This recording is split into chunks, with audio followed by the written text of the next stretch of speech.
the sound of my voice. Move by the light, make a choice. Listen to my voice.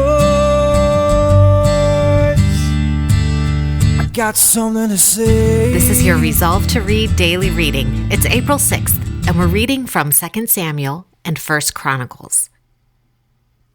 In the course of time, David inquired of Yahuwah, "Shall I go up to one of the towns of Judah?" he asked. Yahuwah said, "Go up." David asked, "Where shall I go?" "To Hebron," Yahuwah answered. So David went up there with his 2 wives, Ahinoam of Jezreel and Abigail, the widow of Nabal of Carmel. David also took the men who were with him, each with his family, and they settled in Hebron and in its towns. Then the men of Judah came to Hebron, and there they anointed David king over the house of Judah. When David was told that it was the men of Jabesh Gilead who had buried Saul, he sent messengers to the men of Jabesh Gilead to say to them, "Yahuwah bless you for showing this kindness to Saul your master by burying him. May Yahuwah now show you kindness and faithfulness, and I too will show you the same favor, because you have done this. Now then, be strong and brave, for Saul your master is dead, and the house of Judah has anointed me king over them." Meanwhile, Abner son of Ner, the commander of Saul's army, had taken Ishbosheth son of Saul and brought him over to Mahanaim. He made him king over Gilead, Ashuri, and Jezreel, and also over Ephraim, Benjamin, and all Israel. Ishbosheth, son of Saul, was 40 years old when he became king over Israel, and he reigned 2 years. The house of Judah, however, followed David. Abner, son of Ner, together with the men of Ishbosheth, son of Saul, left Mahanaim and went to Gibeon. Joab, son of Zeruiah, and David's men went out to meet them at the pool of Gibeon. One group sat down on one side of the pool, and one group on the other side. Then Abner said to Joab, "Let's have some of the young men get up and fight, hand to hand, in front of us." "All right, let them do it," Joab said. So they stood up and were counted off, 12 men for Benjamin and Ishbosheth, son of Saul, and 12 for David. Then each man grabbed his opponent by the head and thrust his dagger into his opponent's side, and they fell down together. So that place in Gibeon was called Helkath Hazrim. The battle that day was very fierce, and Abner and the men of Israel were defeated by David's men. The 3 sons of Zeruiah were there, Joab, Abishai, and Asahel. Now, Asahel was as fleet-footed as a wild gazelle. He chased Abner, turning neither to the right nor to the left as he pursued him. Abner looked behind him and asked, "Is that you, Asahel?" "It is," he answered. Then Abner said to him, "Turn aside to the right or to the left. Take on one of the young men and strip him of his weapons." But Asahel would not stop chasing him. Again, Abner warned Asahel, "Stop chasing me. Why should I strike you down? How could I look your brother Joab in the face?" But Asahel refused to give up the pursuit, so Abner thrust the butt of his spear into Asahel's stomach, and the spear came out through his back. He fell there and died on the spot, and every man stopped when he came to the place where Asahel had fallen and died. But Joab and Abishai pursued Abner, and as the sun was setting, they came to the hill of Ammah, near Giah, on the way to the wasteland of Gibeon. Then the men of Benjamin rallied behind Abner. They formed themselves into a group and took their stand on top of a hill. Abner called out to Joab, "Must the sword devour forever? Don't you realize that this will end in bitterness? How long before you order your men to stop pursuing their brothers?"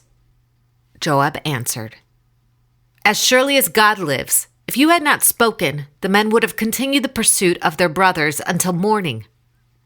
So Joab blew the trumpet, and all the men came to a halt. They no longer pursued Israel, nor did they fight any more. All that night, Abner and his men marched through the Arabah. They crossed the Jordan, continued through the whole Bithron, and came to Mahanaim.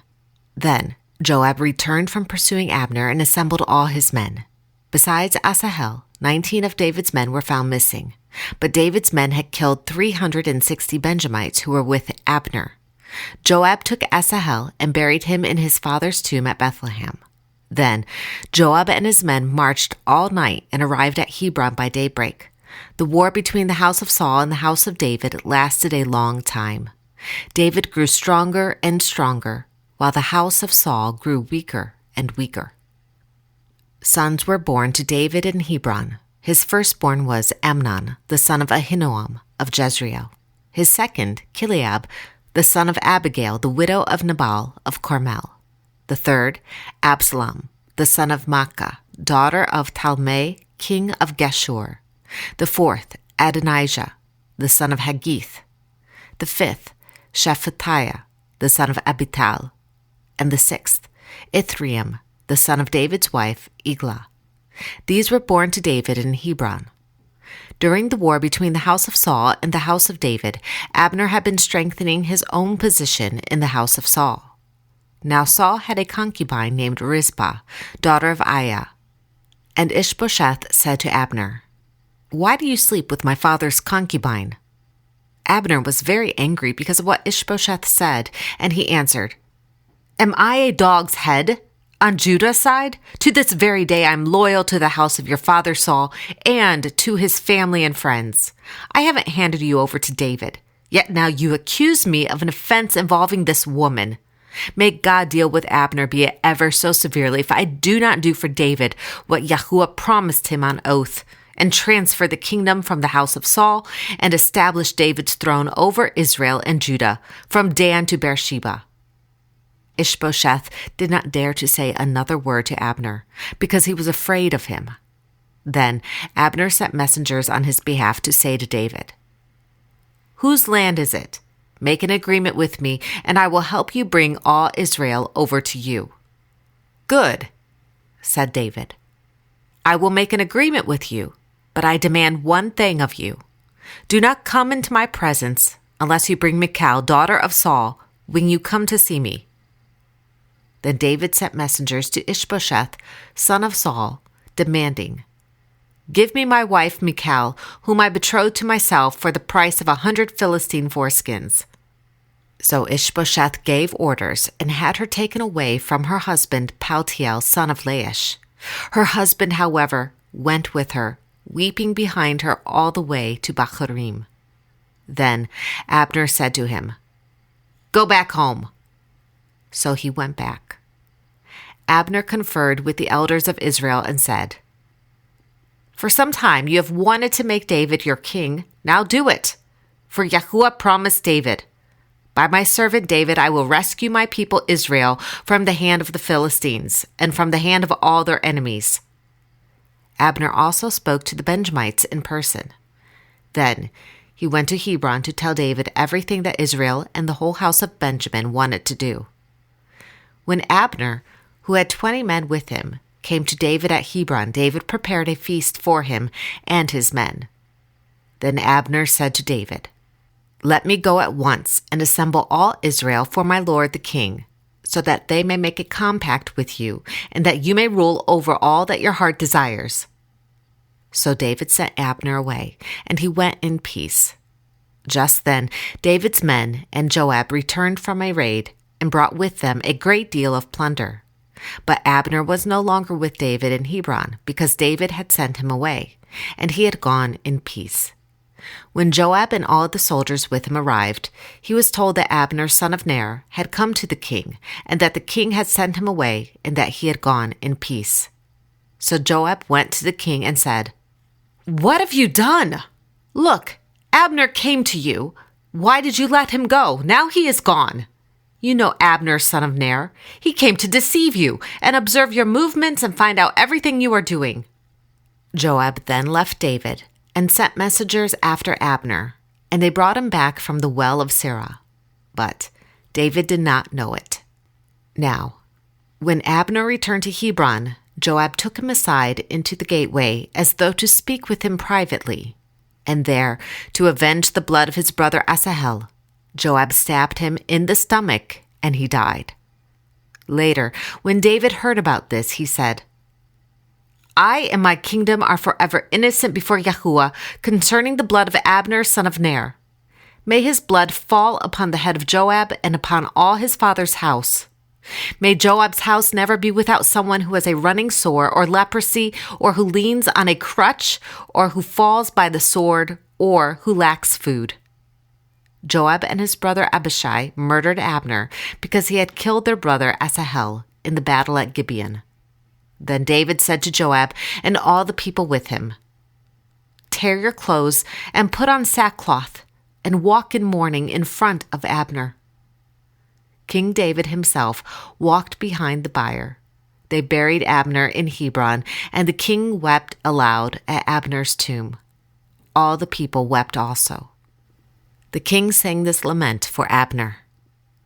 Should Abner have died as the lawless die, your hands were not bound, your feet were not fettered. You fell as one falls before wicked men. And all the people wept over him again. Then they all came and urged David to eat something while it was still day. But David took an oath, saying, May God deal with me, be it ever so severely, if I taste bread or anything else before the sun sets. All the people took note and were pleased. Indeed, everything the king did pleased them. So on that day, all the people and all Israel knew that the king had no part in the murder of Abner, son of Ner. Then the king said to his men, Do you not realize that a prince and a great man has fallen in Israel this day? And today, though I am the anointed king, I am weak, and these sons of Zeruiah are too strong for me. May Yahuwah repay the evildoer according to his evil deeds. When Ishbosheth, son of Saul, heard that Abner had died in Hebron, he lost courage, and all Israel became alarmed. Now Saul's son had 2 men who were leaders of raiding bands. One was named Baanah, and the other Rechab. They were sons of Rimmon, the Beerothite, from the tribe of Benjamin. Beeroth is considered part of Benjamin, because the people of Beeroth fled to Gittaim and have lived there as aliens to this day.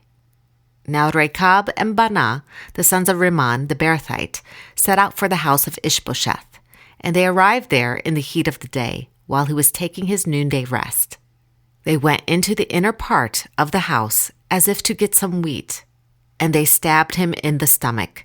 Then Rechab and his brother Baanah slipped away.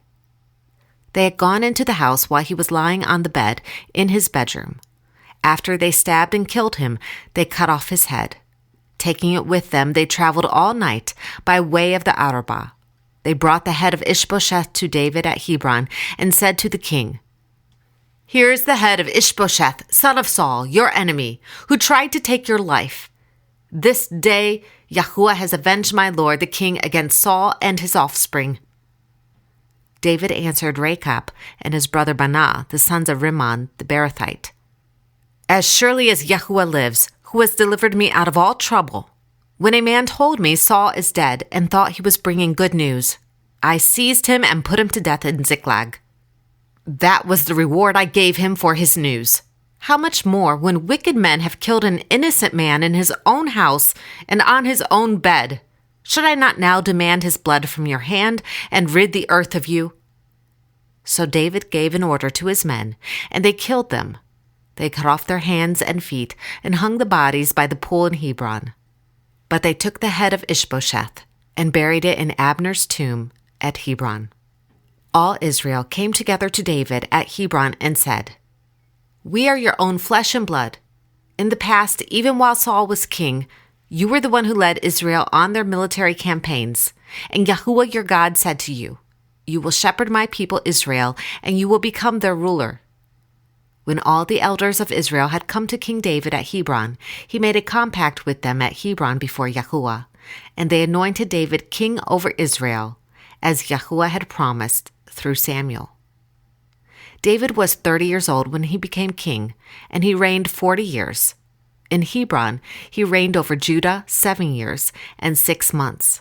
And in Jerusalem, he reigned over all Israel and Judah 33 years.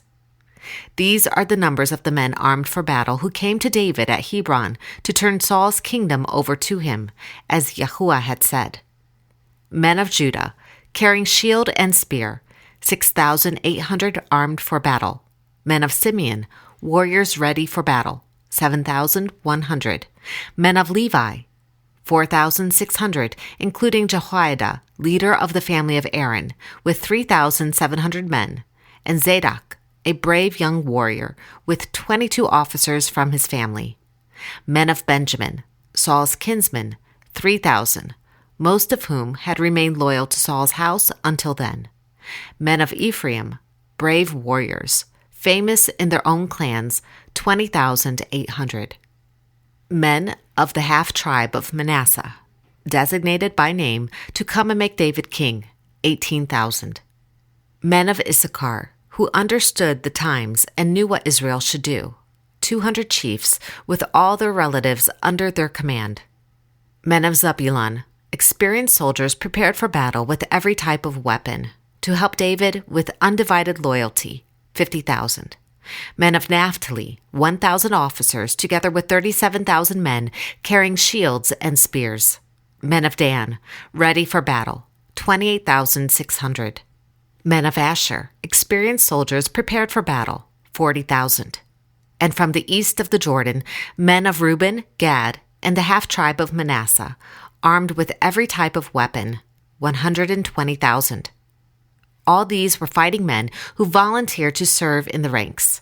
They came to Hebron fully determined to make David king over all Israel. All the rest of the Israelites were also of one mind to make David king. The men spent 3 days there with David, eating and drinking, for their families had supplied provisions for them. Also, their neighbors from as far away as Issachar, Zebulun, and Naphtali came bringing food on donkeys, camels, mules, and oxen. There were plentiful supplies of flour, fig cakes, raisin cakes, wine, oil, cattle, and sheep, for there was joy in Israel. This is the word of Yahuwah. Thanks be to God.